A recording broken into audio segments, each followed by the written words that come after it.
And what business problem, Shana, were you trying to solve when you started to consider AI? And I don't think it's unusual that sometimes the strategic byproduct becomes bigger than the original objective. So I'm interested in your response.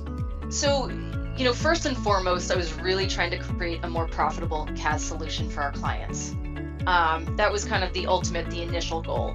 But really kind of the right behind it, the second most important thing was I really wanted to be able to provide true value to our clients, really help them make a difference in their business, make good decisions, actively make decisions.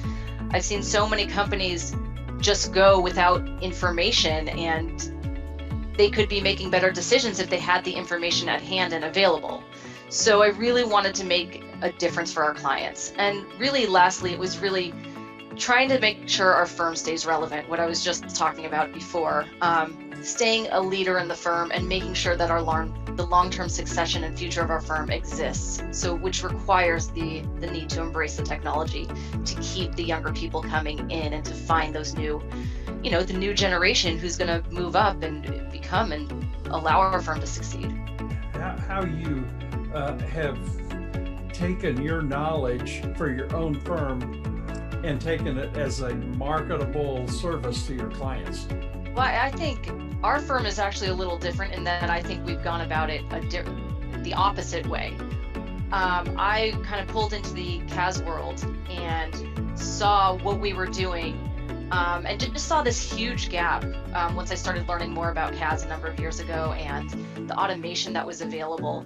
And the automation was kind of like the shiny new toy, the gadget, and it was very exciting to see how we could be so efficient compared to what we were currently doing. And this is kind of what was my tipping point, what started me on really pushing to implement all these changes and implement technology and really streamline and automate as much as possible on our CAS side.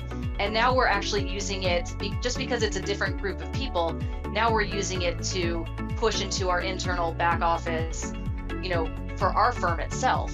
So it's actually interesting. It all depends on where the fire comes from in terms of who has this need more. Is it running your own business or you helping your clients? And for us, it came from helping our clients. And now it's like, the question is, well, why aren't we doing this type of a thing? But it takes time to change. And I think once once you start moving and once you have the momentum, other team members start feeling it and seeing it, and they want to join in. And now they can finally understand why it's important or how it could be useful. So I think you just, as a team member, you just need to find where the momentum's going to start, and that's going to push both to your clients and to you internally.